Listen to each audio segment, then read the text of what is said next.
Bonsoir à tous, merci de nous rejoindre sur Maritima TV. Soyez les bienvenus, prenez place pour le journal. Nous sommes le mercredi 17 avril. Enseignement à la une. Cette fois, c'est au tour du collège Camille Claudel de Vitrolles d'être le lieu de rassemblement de parents d'élèves mécontents.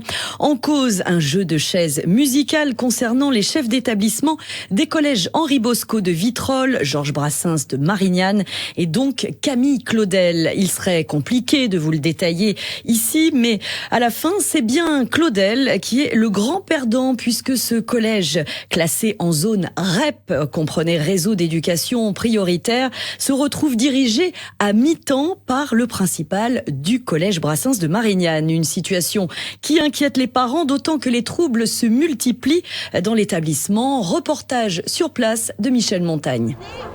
Maman d'une élève de 5e au collège Claudel, Cécile Pafumi déplore le turnover déstabilisant de ces derniers mois. Beaucoup d'inquiétudes parce que du coup, depuis quelque temps, les enfants se retrouvent sans principal et du coup, l'ambiance se fait ressentir. Les professeurs sont fatigués parce qu'il y a des charges administratives qui leur reviennent et c'est compliqué à gérer. Et puis l'ambiance, les enfants savent que le chat n'est pas là.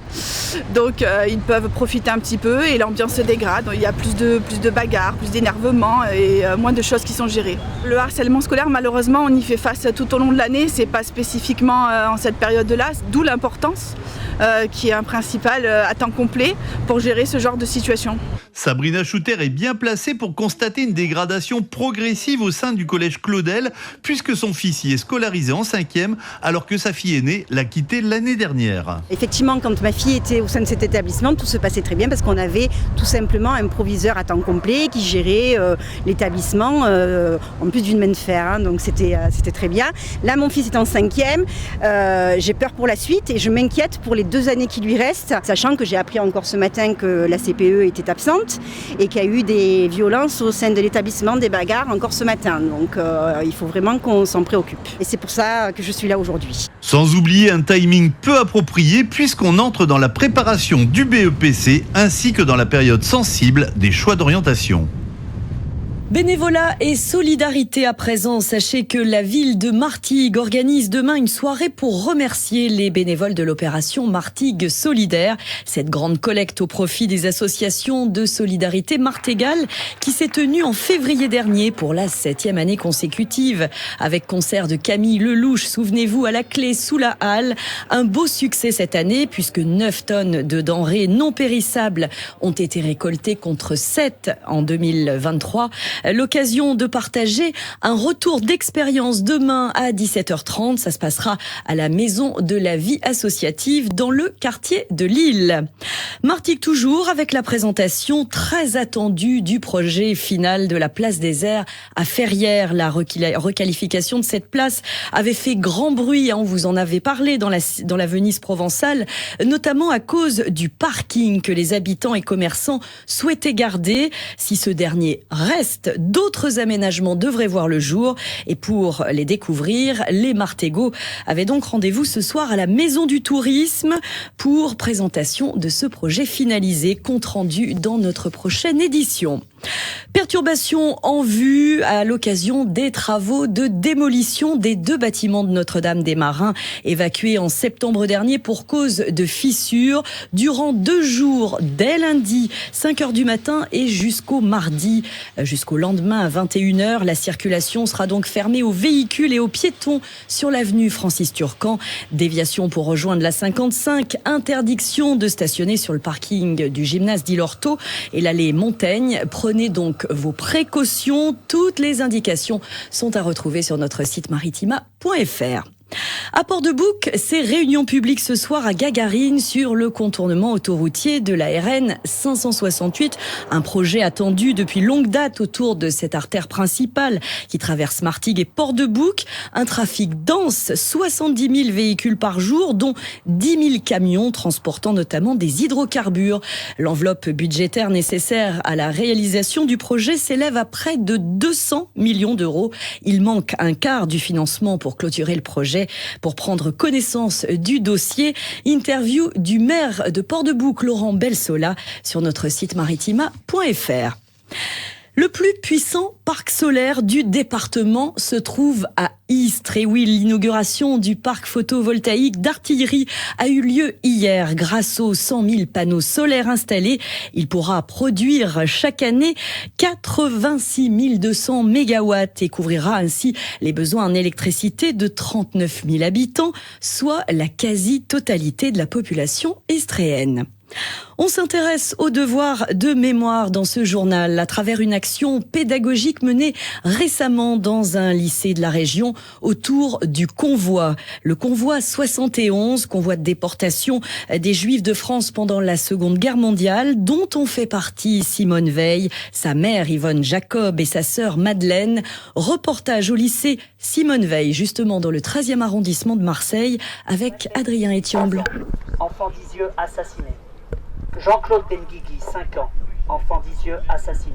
Ces noms, ce sont ceux des 1502 personnes qui ont été déportées vers Auschwitz dans le convoi 71. Parmi eux, celui de Simone Veil, de sa sœur et de sa mère. Pour commémorer les 80 ans de cette déportation, le lycée Veil a organisé 3 ateliers de sensibilisation. Raphaël Besson, professeur d'histoire, est à l'initiative du projet. C'est très important parce qu'on s'est rendu compte qu'en fait, certains lycéens qui arrivent au lycée Simone Veil ne savent pas qui est Simone Veil, alors que Simone Veil, c'est une femme politique importante, mais c'est aussi une déportée qui a survécu, c'est un témoin de l'Holocauste. Ce projet, les 230 élèves du lycée y ont participé, l'occasion pour eux d'être sensibilisés afin de ne pas oublier cette partie de l'histoire, tout filles qu'élèves de seconde. Il faut se souvenir de cela, de ces personnes-là, parce qu'ils sont passés sur des moments difficiles. La majorité, ils ont laissé leur vie là-bas. Et la meilleure chose, c'est de faire un minimum, c'est de faire un devoir de mémoire, se souvenir et d'en en savoir plus, surtout de leur histoire. Parce qu'aujourd'hui, si on se remémore, c'est pour ne plus refaire la même erreur. Toujours dans une volonté de devoir de mémoire, l'an dernier, le lycée a également créé un jardin des souvenirs des génocides. Le génocide des Arméniens, celui des Juifs et des Tziganes et celui des Tutsis au Rwanda sont représentés. Sur chaque plaque commémorative, des informations et des témoignages sont présents. On vous emmène maintenant sur le littoral martégal pour clore une exploration dans l'anse des Laurons. Il y a 3 épaves, dont une en cours d'étude par des archéologues sur place. L'épave a près de 400 ans, un sujet d'étude privilégié et passionnant pour les étudiants également. Reportage signé Sandrine Calvérac. Depuis le 8 avril, le département des recherches archéologiques subaquatiques et sous-marines fouille l'épave Lauron 11 située dans l'anse des Laurons à Martigues, un travail de fourmi. Très délicatement parce qu'effectivement ce sont des bois qui ont passé pas loin de 400 ans sous l'eau et qui du coup sont d'une très grande fragilité et on a besoin d'aller prendre toutes les informations encore disponibles. On a des essences majoritairement méditerranéennes, on va avoir du pin d'Alep, du pin pignon, du chêne vert, aussi peut-être du pin de Bosnie qui est une essence qui vient d'une partie particulière de la Méditerranée. On va faire des prélèvements, on appelle ça xylologique, de manière systématique pour savoir à chaque fois quelle essence a été choisie par les charpentiers. Et là, le pin de Bosnie, en fait, on pense que c'est plutôt des planches de réemploi d'un autre bateau qui ont été réutilisées sur ce bateau-là, qui lui n'a pas la capacité nautique pour traverser la Méditerranée. Un chantier école qui accueille petits et grands, écoliers et étudiants ont pu découvrir, apprendre grâce aux anciennes mais aussi aux nouvelles technologies. Qu'est-ce qu'elle a de particulier cette épave au Lauron ? C'est particulier parce que pour l'époque elle est très très bien conservée et donc nous c'est vraiment super de travailler dans ces conditions-là, de pouvoir sortir le bois, de le travailler vraiment de A à Z, on le sort, on le dessine, on le traite, on le modélise en 3 dimensions. Comme ça, on fait toute la documentation pour après soit le mettre à l'eau, soit pouvoir le conserver au drasme. Et donc pour nous, c'est vraiment génial de pouvoir faire tout de A à Z et d'être avec des spécialistes qu'on a en plus eu en cours, donc qui nous ont formés à la théorie et là qui nous montrent directement la pratique ici. Le chantier s'achèvera le vendredi 19 avril et reprendra l'année prochaine à la même période pendant une dizaine de jours. Et cette épave baptisée Lauron 11 n'est pas destinée à être sortie de l'eau, ni même à être exposée dans un musée, sachez-le. La ville de Martigues songe d'ailleurs à créer un sentier sous-marin afin de l'observer dans les meilleures conditions. On passe au sport et au football. J-1 avant le quart de finale retour de Ligue Europa entre l'OM et Benfica devant 65 000 spectateurs amassés dans un vélodrome chaud comme la braise. Comme le dit si bien Karim Attab, les Marseillais voudront se qualifier, cette fois contre les Portugais. Il y a quasiment 34 ans, jour pour jour, Benfica avait éliminé l'OM en demi-finale de la C1 avec le fameux but de la main inscrit par Vata. Séquence souvenir avec Monsieur Jean-Pierre Papin, le capitaine olympien à cette époque. Il a été joint au téléphone par Karim Attab. Il reste beaucoup de frustration parce que on sait tous pertinemment qu'on est passé à côté d'une finale de Coupe d'Europe. Et ça, quelque part, c'est dur à accepter. Après, il faut vivre avec son temps. Avec son temps, il n'y avait pas de VAR. L'arbitre de touche ne pouvait pas intervenir pour signaler à l'arbitre du centre qu'il y avait quelque chose. Et puis surtout, moi, ce qui me frustre encore plus, et surtout aujourd'hui, c'est que Vata n'ait jamais accepté de dire qu'il avait mis la main. Quand on le voit à la télé, on voit que ça. Mais lui, pour lui, il n'a pas mis la main. Donc je ne sais pas ce qu'il a mis, mais nous, on a l'impression qu'on l'a inventé. Oui, dans ce stade, il y a une âme, une vraie âme de vainqueur. Et, je crois que ces supporters-là, demain, ils vont être derrière toi, ils ne vont être que pour toi. Et voilà, il faut s'en servir. Moi, je trouve qu'on ne s'en sert pas assez, mais voilà. Quand tu as la chance d'avoir 66 000 fans derrière toi qui ne pensent qu'à une chose, c'est te voir gagner, il faut vraiment les faire participer au maximum aux ébats même. Jean-Pierre Papin qui rechaussera les crampons sur notre territoire avec Basile Boli, Franck Ribéry ou encore Youri Djorkaeff lors du match des légendes OM Monaco. Ce sera au stade Parsemin à Fos le 20 mai. Ancien joueur de l'Olympique de Marseille et ancien de l'AS Monaco. On se penche maintenant sur une infrastructure sportive de la cité phocéenne avec la rénovation du stade Julien Beaumont. Ça se trouve au pied de la Bonne Mère. Il s'agit du deuxième terrain du projet Capitale de foot aux couleurs du label d'or et de platine, propriété de Jul. Petite parenthèse, Jul qui a généré la folie depuis l'ouverture de la billetterie ce midi pour son concert au Vélodrome le 24 mai 2025. Parenthèse fermée, le premier terrain est situé du côté de la Major. Il vient donc d'être dévoilé dans le quartier de Vauban, un projet qui a pour but la réhabilitation d'équipements sous-utilisés, voire vétustes, pour en faire des espaces sportifs accessibles à tous. Les explications de Baptistou Mosconi. Le stade a été baptisé en hommage à un enfant du quartier Vauban, supporter de l'OM disparu en février 2013. Il devient officiellement un terrain capital du foot, l'occasion de rendre à Julien Baudon un vibrant hommage.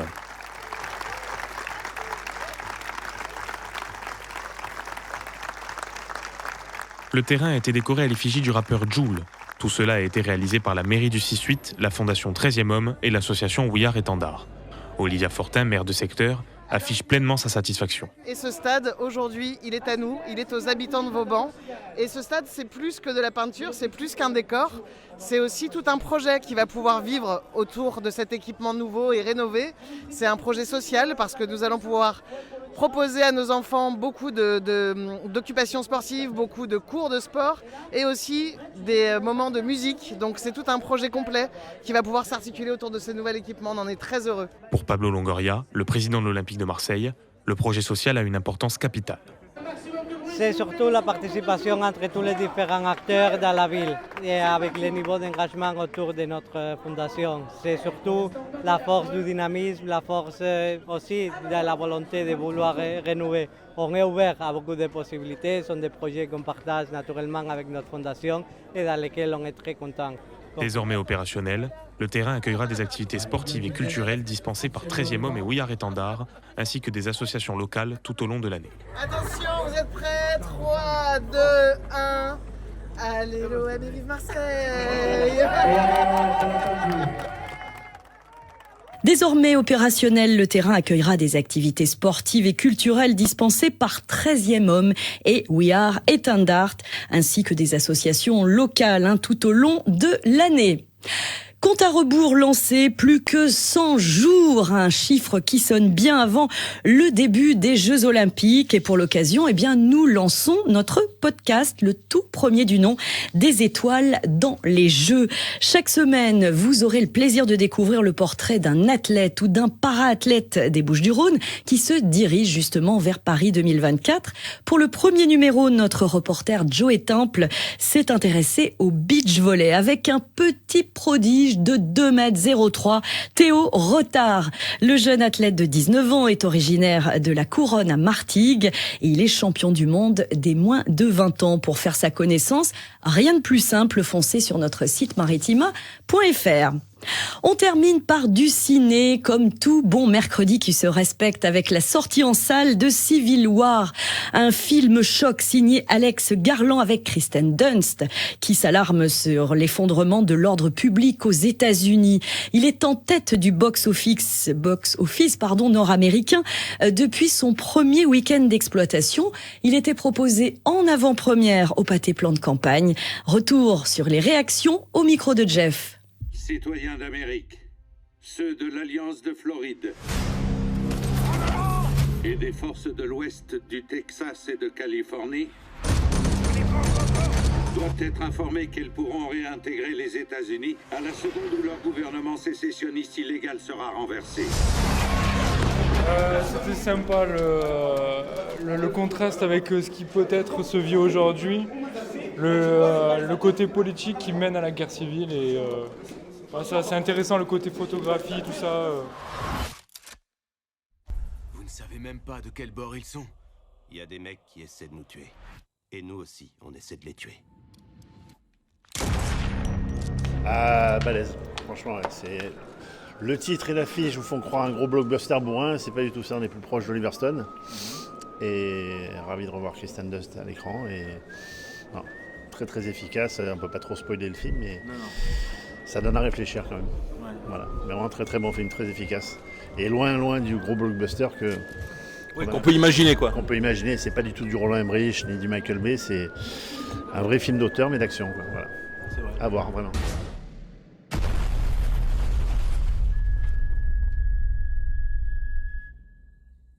Et plus qu'un film d'action, vous l'aurez compris, Civil War est à découvrir notamment au multiplex Le Palace à Martigues et puis, vous l'avez vu, au Pâté Plan de Campagne qui propose également une soirée Superman. Demain, avis aux amateurs de super-héros. Notre super-héros de la météo, c'est Paul Marquis, partenaire de la météo du 13. Voici tout de suite ses prévisions. Reste à vous souhaiter une très belle soirée. Fin de ce journal sur Maritima TV. À demain.